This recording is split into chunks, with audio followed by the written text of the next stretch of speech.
이 모든 것을 형제들에게 잘 말하십시오. 그러면 그대가 예수 그리스도의 선한 일꾼임을 모두가 알게 될 것입니다. 그대가 따르는 믿음의 말씀과 선한 가르침을 통해 자신이 잘 양육되었음을 사람들에게 나타낼 수 있습니다. 하나님의 진리와는 다른 어리석은 이야기를 하는 사람들도 있을 것입니다. 그러한 가르침에 솔깃하지 말고 오직 하나님을 섬기는 경건한 일에 스스로를 훈련시키십시오. 육체의 훈련은 약간의 도움을 주지만 하나님을 섬기는 경건의 훈련은 모든 일에 유익합니다. 경건은 이 세상에서의 생명뿐 아니라 앞으로 올 세상에서의 생명도 약속해 줍니다. 지금 내가 하는 말을 잘 듣고 믿음을 가지고 받아들이십시오.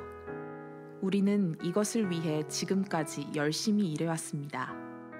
우리의 소망은 살아계신 하나님께 있습니다. 그분은 우리 모두를 구원하실 분이며 특별히 믿는 자들에게 구원자가 되십니다.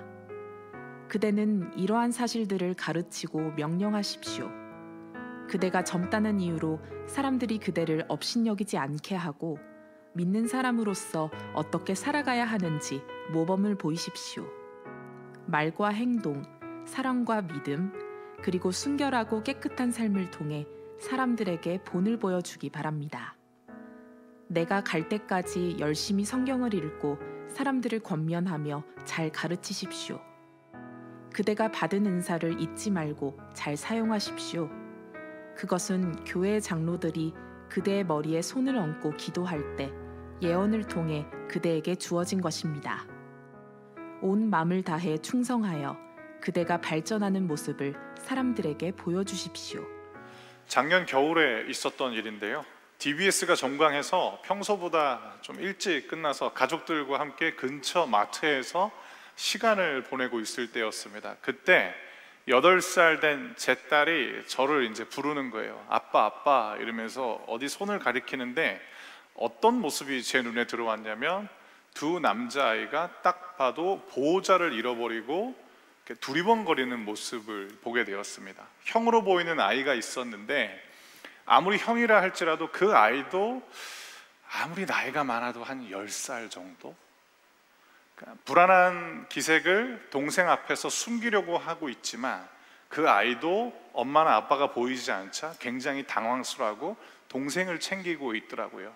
그래서 제 딸이 저한테 이렇게 얘기를 하는 거예요. 아빠, 저 오빠들 엄마 아빠 잃어버린 것 같아.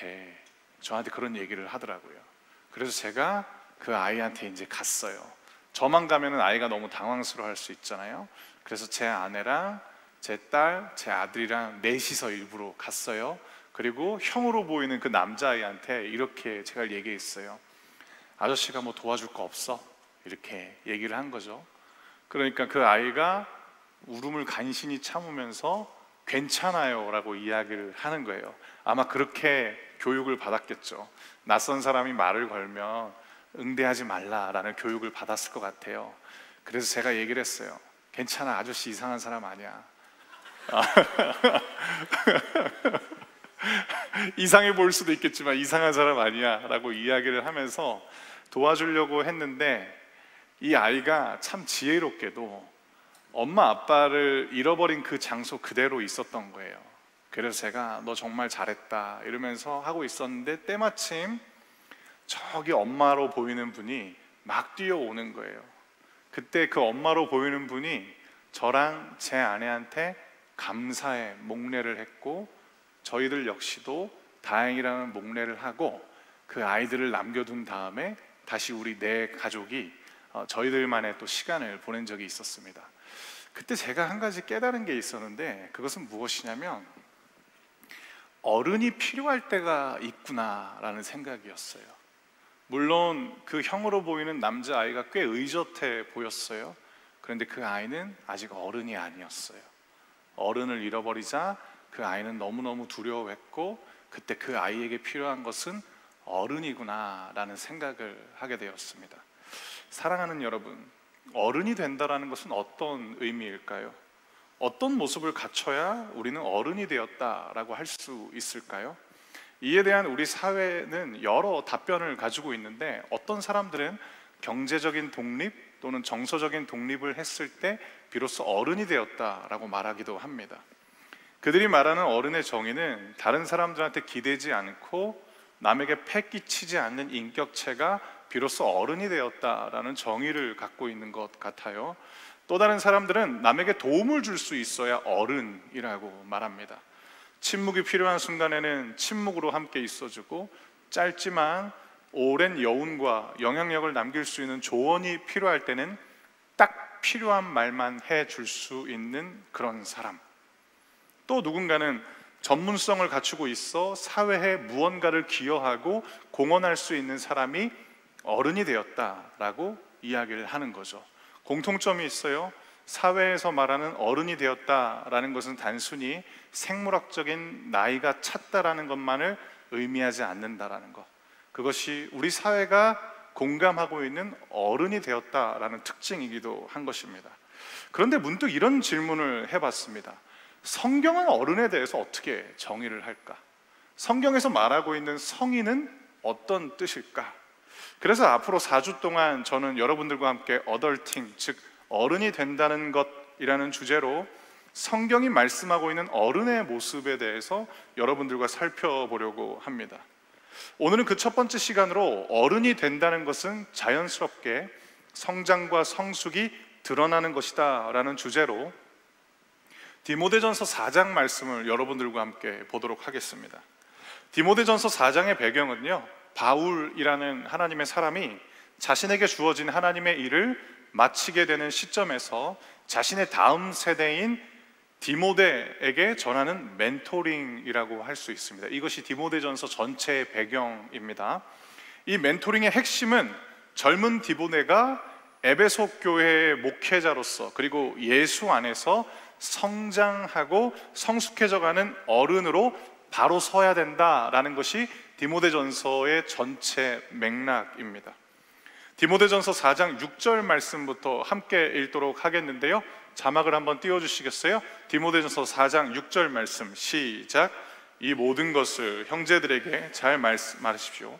그러면 그대가 예수 그리스도의 선한 일꾼임을 모두가 알게 될 것입니다.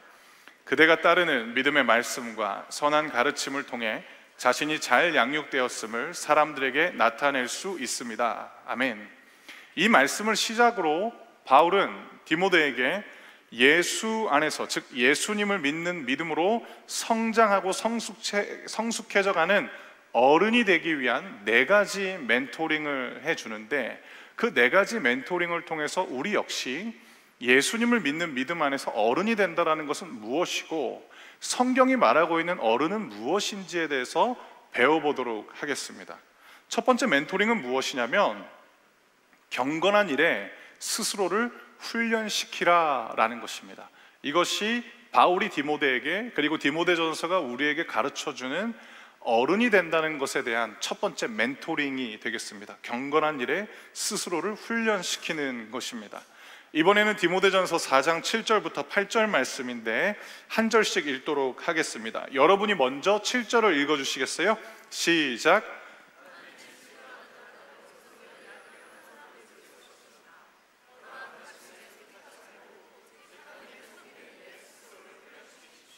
육체의 훈련은 약간의 도움을 주지만 하나님을 섬기는 경건의 훈련은 모든 일에 유익합니다.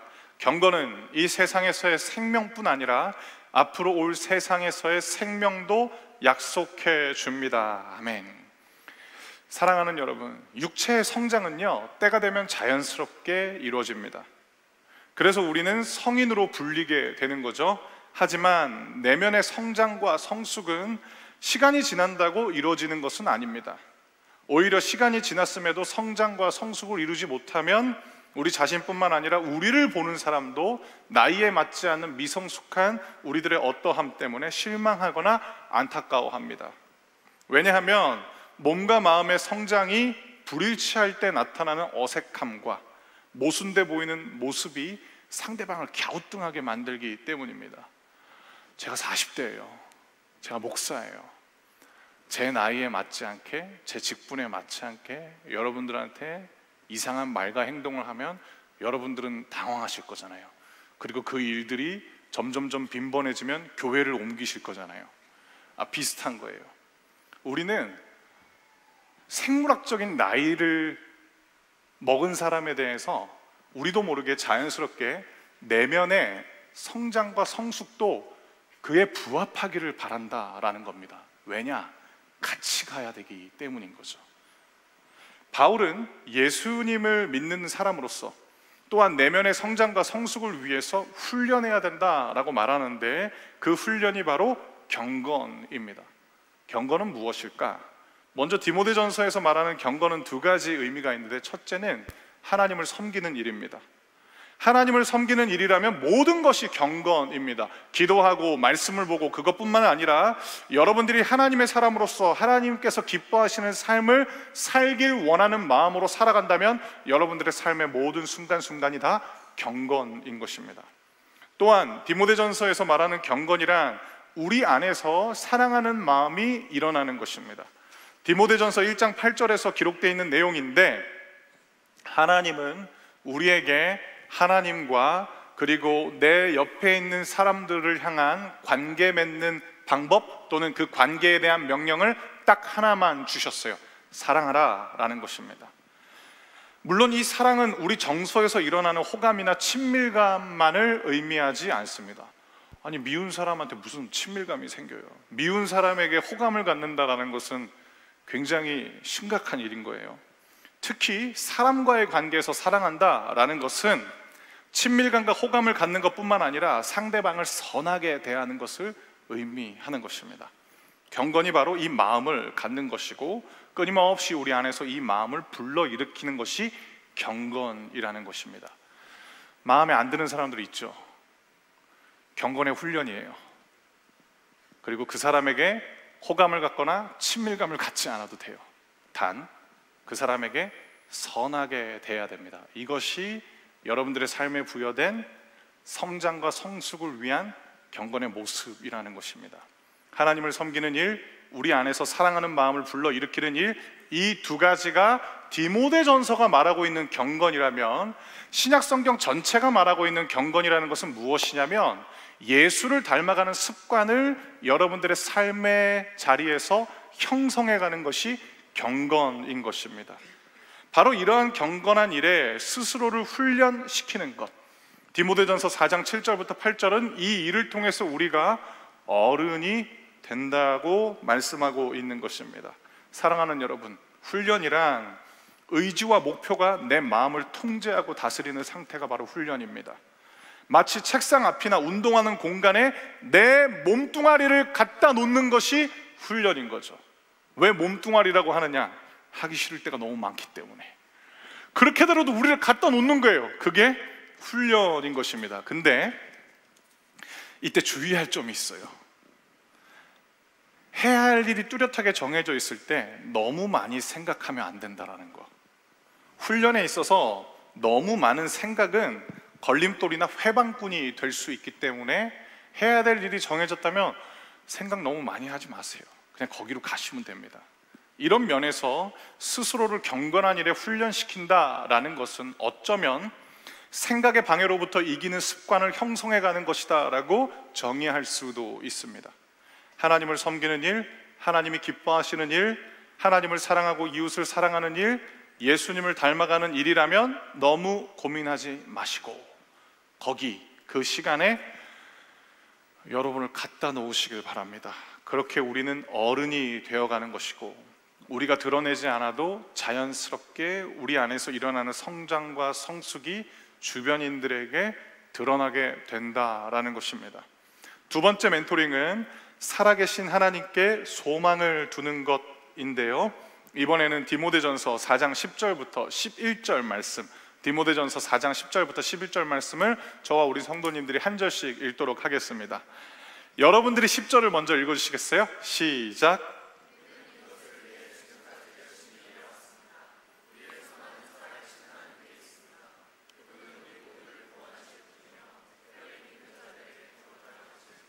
그대는 이러한 사실들을 가르치고 명령하십시오. 아멘.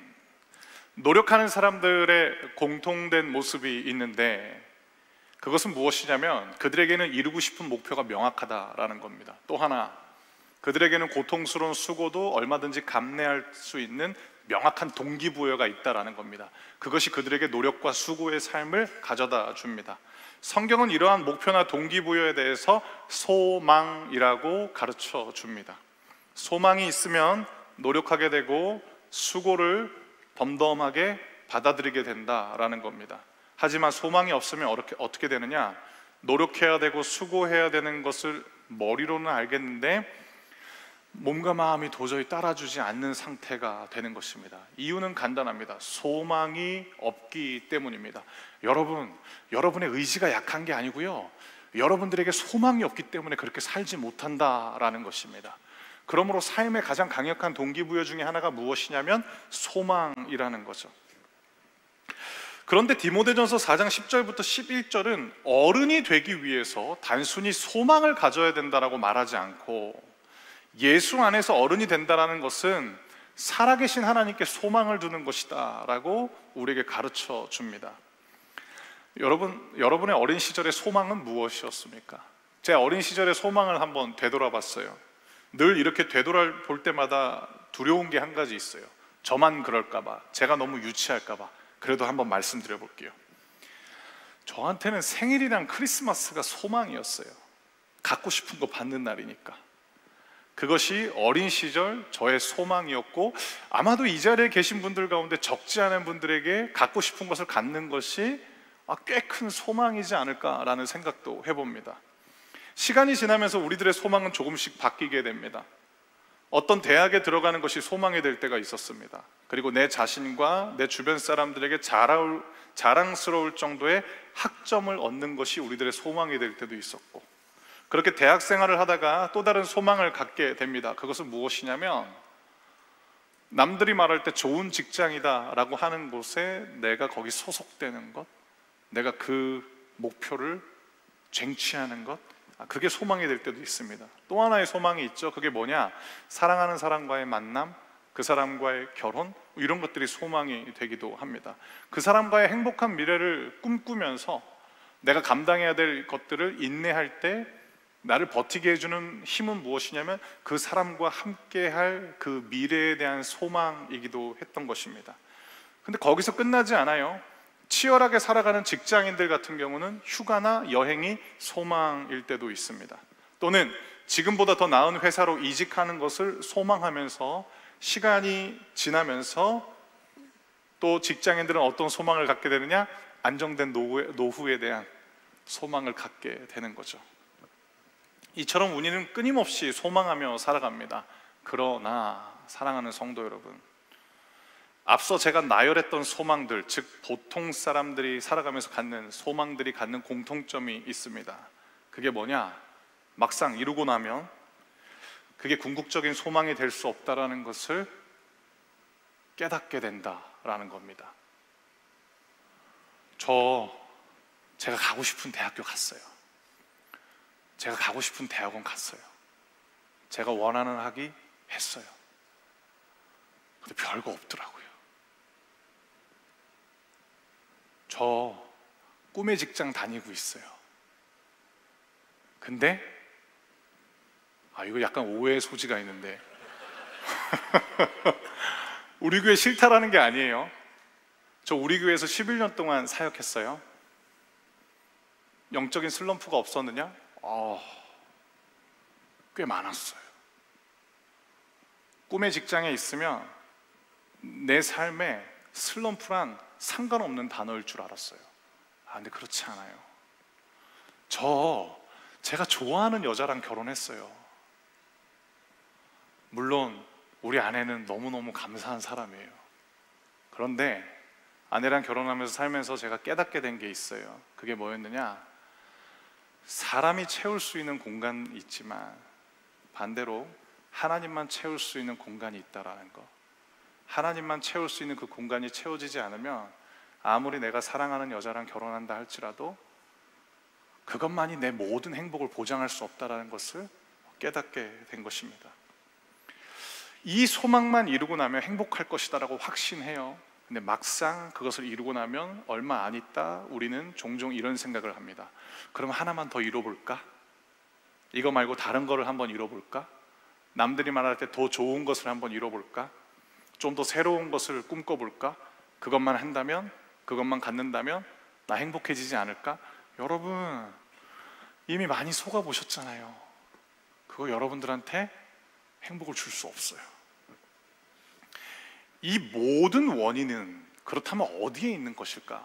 나이는 들었는데 소망의 수준이 그 자연적인 나이의 성장을 따라주지 못하고 있기 때문입니다. 우리가 갈망하는 소망들이 여전히 어린아이의 수준에 머물러 있기 때문에 우리가 그러한 것들을 이루어줘 봤자 우리랑 이미 맞지 않게 돼 있다라는 겁니다. 아무리 고상한 말로 포장해도 대부분의 사람들이 갖는 소망은 무엇이냐면 갖고 싶은 거, 되고 싶은 거예요. 이 두 가지를 벗어나지를 못합니다. 이 두 가지가 대부분의 사람들의 소망의 전부이기 때문에 그걸 가져본들 어느새 하나 더 가져볼까? 더 새로운 걸 가져볼까? 그런 생각을 하게 된다라는 것입니다. 사랑하는 성도 여러분, 디모데전서 4장 10절부터 11절은 우리에게 새로운 소망을 제시하는데, 그리고 그리스도 예수 안에서 성인이 된 자들이 가져야 될 궁극적인 소망에 대해서 우리에게 가르쳐 주는데, 그것은 살아계신 하나님께 소망을 두는 것입니다. 살아계신 하나님께 소망을 둔다라는 것은 무엇이냐면 하나님을 만나는 것에 소망을 두는 것입니다. 사랑하는 여러분, 하나님은요 일주일에 한 번 만나는 분이 아니고요 매일 만나야 되는 분입니다. 여러분 기억하시길 바랍니다. 그렇게 매일 만나다 보면 여러분도 아시게 될 거예요. 소망은 다른 데 있는 게 아닙니다. 바로 하나님께 있다라는 겁니다. 하나님을 만나는 법 어렵지 않아요. 하나님의 이름을 자주 불러보시길 바랍니다. 그러면 어느새 나에게 말씀을 건네오시는 하나님을 만나게 될 겁니다. 처음에는 헷갈리실 수 있죠. 내 자아가 만들어내는 소리인지 아니면 내 마음속에서 말씀하시는 하나님의 음성인지 우리는 헷갈릴 수 있어요. 그러면 고민하지 마시고 가르쳐달라고 하나님께 말씀하시면 됩니다. 하나님, 지금 제 마음에서 일어나고 있는 이 생각들 하나님이 주신 거냐라고 여쭤보면 돼요. 그렇게 쌓이는 시간과 삶을 하나님과의 관계라고 말씀드릴 수 있는데, 하나님과의 관계가 형성된 사람들은 어떤 것을 경험하게 되느냐? 하나님 진짜 살아계시네. 이거 가짜가 아니네. 눈에 보이지 않지만 인정할 수밖에 없는 것이네. 하나님이 내 삶을 인도해 가시는 거구나 라고 고백할 수 있게 된다라는 것입니다. 이 경험이 쌓이고 쌓이면 어떤 마음이 커지느냐? 하나님을 향한 신뢰감이 점점 더 커지게 됩니다. 하나님이 원하시는 일을 하는 것이 내 삶에 가장 유익하다라는 것도 경험을 통해서 깨닫게 되는 것이고, 내 안에 참된 기쁨을 주는 건 역시 하나님께서 기뻐하시는 것을 할 때 내 영혼이 진짜 기뻐하는구나 라는 것도 인정하게 되는 것입니다. 그러면 어린 시절의 소망은 어느새 저 뒤로 가 있게 되는 것이고, 갖고 싶은 것, 되고 싶은 것 별로 중요하지 않게 됩니다. 그럼 뭐가 중요하게 되냐? 하나님이 나에게 주신 많은 것들 때문에 하나님께 감사하게 되고 그분과의 만남이 더 지속되기를 바라는 마음이 커져가게 되는 것입니다. 이것이 예수님을 믿는 믿음으로 어른이 된 신앙인의 모습인 것입니다. 사랑하는 여러분, 갖고 싶은 것, 되고 싶은 것 그것만을 갈망하다 보면 어떻게 되느냐? 불안과 염려는 여러분들을 떠나가지 않게 될 것입니다. 살아계신 하나님께 소망을 둠으로써 어른이기에 소망도 성장하고 성숙하게 되길 주님의 이름으로 축복합니다. 세 번째 멘토링은 참고로 오늘 네 번째까지 할 거예요. 이거 하나 하고 더 할 거예요. 세 번째 멘토링은 순결하고 깨끗한 삶을 통해서 본을 보이라 라는 것입니다. 누구에게? 여러분 주변 사람들에게. 무엇을 통해서? 순결하고 깨끗한 삶을 통해서입니다. 이것이 성경이 가르쳐주는 어른의 모습입니다. 이번에는 디모데전서 4장 12절부터 13절 말씀을 한 절씩 읽도록 하겠는데요, 여러분이 12절 말씀 읽어주시겠어요? 제가 13절을 읽겠습니다. 시작.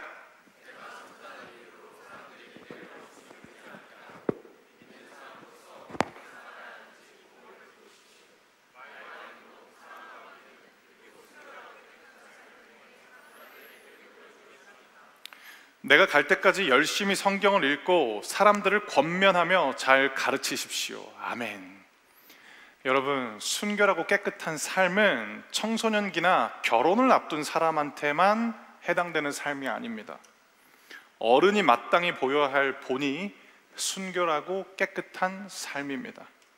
이러한 삶을 가르쳐주는 곳은 성경이기에 바울은 디모데라는 자신의 사랑하는 영적인 아들 또는 자신의 다음 세대 지도자를 향해서 이 성경을 열심히 읽어야 된다라고 가르쳐 주는 것입니다. 사랑하는 여러분, 여러분을 위해 매일 제가 아침마다 하는 기도 제목이 있어요. 그것이 무엇이냐? 여러분들이 거룩하고 순결한 세대가 되게 해달라고 기도하고 있습니다. 거룩과 순결은 성도가 보여줄 수 있는 최고의 아름다움입니다. 성도의 영광스러움은 세상보다 낫다라고 과시하는 우월함에 성도의 영광스러움이 있는 것이 아닙니다.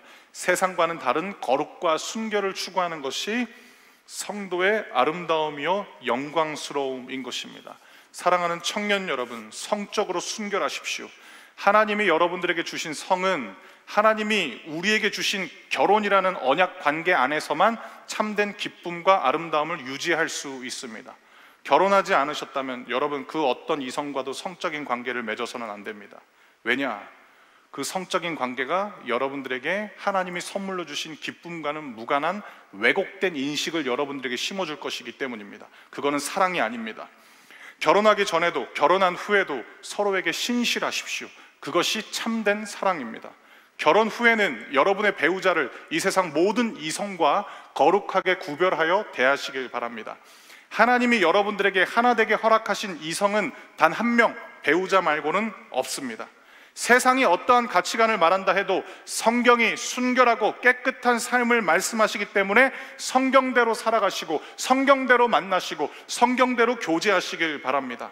그러면 하나님이 여러분을 둘이 떨어지게 되는 것이 아니라 하나님이 둘이 하나가 되는 신비를 선물해 줄 뿐만 아니라 여러분들을 아름답고 빛나게 해 주실 것입니다. 사랑이신 하나님께 사랑을 배우시길 바랍니다. 다른 곳에서 사랑 배우지 말고 사랑이신 하나님께 사랑을 배워야 됩니다. 그러면 어떻게 되느냐? 과거에 좋았던 그 옛 기억을 되뇌이면서 그때가 좋았지라고 하는 그 가짜 사랑이 아니라 사랑이신 하나님께 배운 사랑하는 방법으로 서로를 그렇게 신실하게 대한다면 시간이 갈수록 과거를 회상하는 것이 아니라 더 깊어지고 단단해져가는 현재의 사랑에 감사하게 될 것입니다. 성적인 순결뿐만 아니라 우리들의 모든 말과 행위에 있어서도 순결하고 깨끗한 삶이 임하도록 기도하시고 날마다 몸부림치시길 바랍니다. 제가 지금껏 많은 분들을 보면서 깨달은 점이 있습니다. 그것은 무엇이냐? 화려한 삶보다 순결하고 깨끗한 삶이 훨씬 더 아름답다라는 것입니다.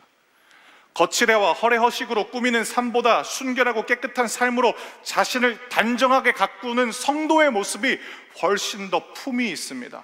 무엇보다도 바로 이런 삶이 남을 위해서 사는 삶이 아니라 진짜 나를 발견하고 진짜 나를 찾고 진짜 나를 아끼고 진짜 나를 사랑하는 나 자신을 위한 삶을 살아가게 되는 것입니다. 사랑하는 성도 여러분, 주님의 말씀으로 여러분들에게 권면합니다. 거룩하고 순결한 삶을 통해서 본을 보이는 어른이 되시길 바랍니다. 마지막 네 번째 멘토링, 하나님이 주신 은사를 기억하며 잘 사용하라입니다. 디모데전서 4장 14절부터 16절 말씀인데 여러분들이 14절, 제가 15절, 16절은 다 같이 읽도록 하겠습니다. 여러분들이 먼저 14절 읽어주시겠어요? 시작.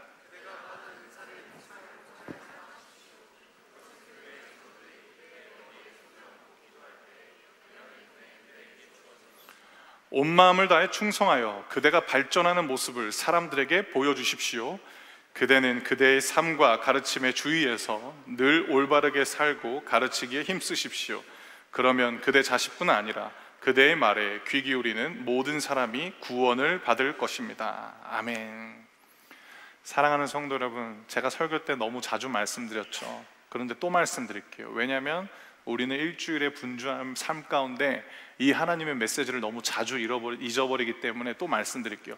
하나님이 여러분들에게 은사를 주셨어요. 은사를 주실 것이다가 아니고 은사를 주셨어요. 하나님은 하나님의 형상을 따라 창조된 사람을 만들 때부터 그 사람에게 은사를 주셔요. 그렇기 때문에 여러분들의 삶 가운데 하나님이 주신 은사는 반드시 드러날 수밖에 없다라는 거죠. 그러면 하나님이 주신 은사를 하나님이 드러나게 하시는 것은 어떤 모습을 통해서 가능한 것인가? 첫 번째, 일단은 여러분들한테 은사를 주신 하나님께 여쭤봐야 돼요. 뭘 주셨는지. 이건 굉장히 중요해요. 여러분 혼자서 그냥 고민하지 마세요. 제일 코미디 같은 게 뭐냐면, 은사는 하나님이 주셨는데 하나님을 절대 찾지 않고 혼자서 이런 생각하는 거예요. 난 뭘 잘하지? 난 뭘 좋아하지? 아니, 주신 건 하나님인데 왜 하나님을 배제하세요? 난 뭘 잘하지? 난 뭘 좋아하지? 여러분 그렇게 여러분 자신에 대해서 잘 아세요? 저는 제가 노래를 잘하는 줄 알았어요. 그러니까 하나님이 막으셨잖아요. 설교로 인도하시잖아요. 저는 그랬어요. 저만 그런가요? 여러분에게 은사를 주신 하나님께 여쭤볼 때 여러분에게 주신 그 은사가 무엇인지 드러나게 되는 거죠. 또 하나, 은사를 찾기 위해서 여러분들이 하셔야 되는 두 번째 노력은 무엇이냐면, 요거 중요합니다. 여러분을 잘 알고 여러분을 사랑하는 사람한테 물어봐야 돼요. 이건 교집합이에요. 여러분을 잘 아는데 여러분에 대한 사랑하는 마음이 없다, 신랄하게 비판할걸요. 여러분을 향한 좋은 마음은 있는데 여러분에 대해서 아직 잘 모른다? 막연한 얘기밖에 못 해줄 거예요. 그래서 여러분들에게 공동체가 필요해요. 여러분의 셀에서 만나는 사람들을 여러분과 함께 사랑을 나누고 서로를 알아갈 수 있는 만남의 축복을 삼으시도록 기도하셔야 돼요. 그들을 통해서 하나님께서 여러분에게 주신 은사를 말씀해 주실 확률이 매우 높아요. 하나님이 여러분들에게 주신 만남의 여러 사람들이 있잖아요. 그들과 대화할 때 정말 여러분들의 마음에 이 사람이 나를 사랑하고 이 사람이 나에 대해서 잘 안다라고 했을 때 하나님이 나에게 어떤 은사를 주셨는지 물어보세요. 하나님이 그 사람들을 통해서 여러분에게 말씀해 주실 수 있어요. 다만 주의하셔야 돼요. 아무한테나 물어보지 마세요. 혼란스러울 수 있습니다. 여러분을 오랜 시간 보았고 여러분을 향한 사랑하는 마음이 있는 사람이 여러분들에게 잘 가르쳐 줄 수 있을 것입니다. 마지막으로 한 가지만 더 말씀드릴게요. 그러면 여기 보시면 하나님이 여러분에게 주신 은사를 잘 사용해야 된다라는 말씀이 나와 있잖아요. 그게 마지막 네 번째 멘토링이잖아요. 은사는 어떻게 잘 사용하는가? 딱 하나예요. 온 마음을 다해서 충성할 때 은사를 잘 사용할 수 있어요. 그것이 바로 디모데전서 4장 14절부터 16절이 우리에게 가르쳐주는 성인이 되는 멘토링인 것입니다. 온 마음을 다해서 충성하다 보면 자연스럽게 여러분 주변에 있는 분들이 여러분이 발전하고 있는 모습을 보게 될 것입니다. 어른은 발전이 멈춘 사람이 아니고 어른은 주변에 있는 사람들에게 성장과 성숙을 보여주는 사람이라는 것도 기억하시길 바랍니다. 지금 여러분이 하셔야 할 일, 거기까지 인도하신 하나님을 신뢰하시고 그 자리에서 온 마음을 다해서 충성하십시오. 나의 충성을 다른 사람들이 이용할까 봐 걱정하지 마십시오. 왜냐? 온 마음을 다해서 여러분이 충성하고 있다면 하나님이 여러분에게 주신 은사는 지금 날카롭게 개발되고 있는 거예요. 여러분, 사람 두려워하지 마세요. 하나님을 신뢰하세요. 온 마음을 다해서 충성하는 여러분들, 사람한테 이용당하도록 하나님 그렇게 내버려두는 무책임한 분이 아니시다라는 것도 기억하시길 바랍니다. 온 마음을 다해서 충성하는 동안 하나님이 여러분에게 주신 은사는 계속해서 성장하고 성숙해져 갈 것입니다. 여러분을 축복합니다. 길을 잃어버리고 또 삶의 의미를 몰라서 헤매고 있는 사람들에게 손을 내밀어주고 길 대신 예수님을 전해줄 수 있는 그리스도 안에서의 좋은 어른이 되시길 주님의 이름으로 축복합니다.